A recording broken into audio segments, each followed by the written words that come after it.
The fat loss industry has failed women over 40, not because the products don't work, but because most of them were never designed for a hormonally shifted body, and they're being marketed as if that doesn't matter. So women following the plan, they do everything right, and the results don't come, or they didn't last. Today, I'm giving you the honest clinical picture. What works, what doesn't, and what an actual fat loss protocol looks like for a woman in this stage of life. Let's get going.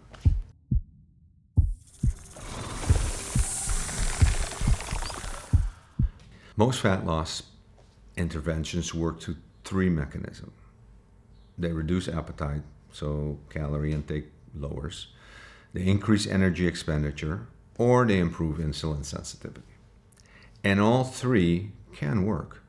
But here's the problem. All three are significantly blunted when the hormonal environment is not addressed. If estrogen is low, if progesterone is unstable, if cortisol is elevated, and if insulin resistance is present. Let me tell you, the body is in storage dominant state. So what happens? You suppress appetite, but fat loss is limited. You increase activity, but recovery declines. You restrict calories, but the body compensates. This is why women say, I did everything right and nothing happened. They were working on the output without fixing the input. So let's be clear. The foundation is not supplement. The foundation is hormone optimization, sleep, protein intake, resistance training. Everything else is an accelerant. Accelerants don't work without a frame. GLP-1, the honest picture. Now let's talk about GLP-1 therapies. Medications like semaglutide, tirzepatide, retatrutide are genuinely effective tools. The clinical data is strong for women over 40 who are significantly insulin resistant or who need a strong metabolic reset. They can be appropriate. But here is what the marketing doesn't tell you. GLP-1 agonists suppress appetite. They do not distinguish between fat loss and muscle loss. And without intentional strategy, a significant portion of the weight loss can be lean mass. Now think about that in this population. A woman over 40 is already losing muscle, losing bone density, experiencing a decline in metabolic rate. So if you lose additional muscle, you may be lighter, but you're metabolically worse. Slower metabolism, higher rebound risk, lower structural resilience. This is where most protocols fail. I don't want you fragile. I want you strong. So if you use GLP-1 therapy, and I do this at the whole group, right? We know retatrutide is the best, but GLP-1 as a group, it can be very effective. Inside a full system, high protein intake, resistance training, muscle preservation strategy, and when appropriate, hormonal optimization, not as a standalone solution. And one more point that needs to be said clearly. GLP-1 therapy does not fix the underlying biology. It manages appetite. You still need to rebuild the system. This is where the conversation has been misunderstood for 2 decades. And we've talked about this before.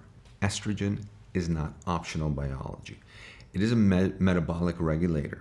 It impacts insulin sensitivity, fat distribution, mitochondrial function, brain health, bone density. And for years, women were told to avoid hormone therapy based on a flawed interpretation of early data and a study, the Women's Health Initiative. That has changed. Thank the Lord. This risk profile has been reassessed. The clinical conversation has evolved. So for many women between 40 and 60, hormone optimization is not a luxury. It's a foundation. You need it.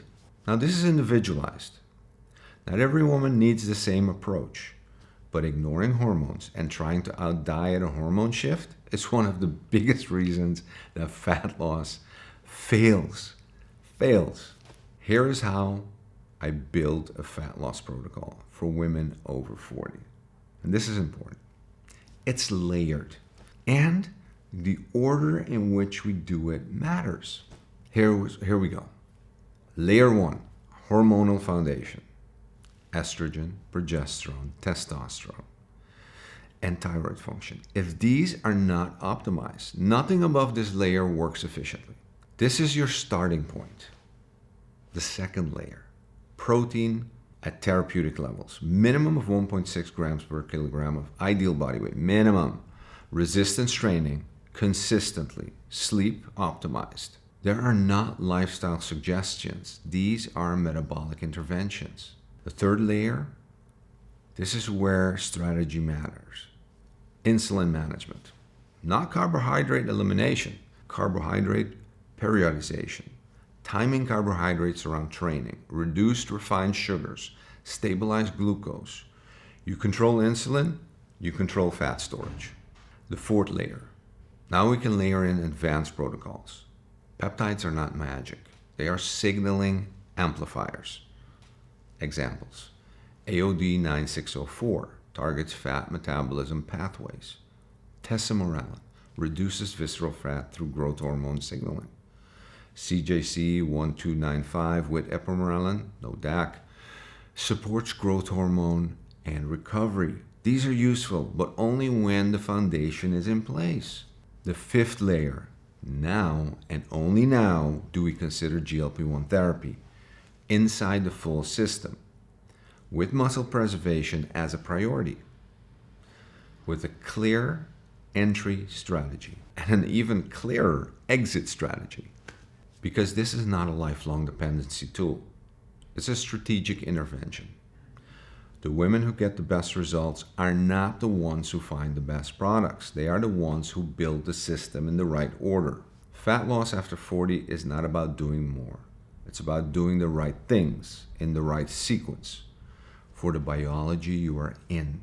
Once you align with that biology, your body responds again. In episode 5 is the deep dive everyone has been asking for. Peptides, mechanisms, protocols, safety, what actually works and what doesn't. So, subscribe, ring the bell notification, invite friends, and I really want you to share what you've been going through in this phase. Share with women in your life who need to hear this, and share it with me. Tell me your experience. Thank you. See you in the next episode.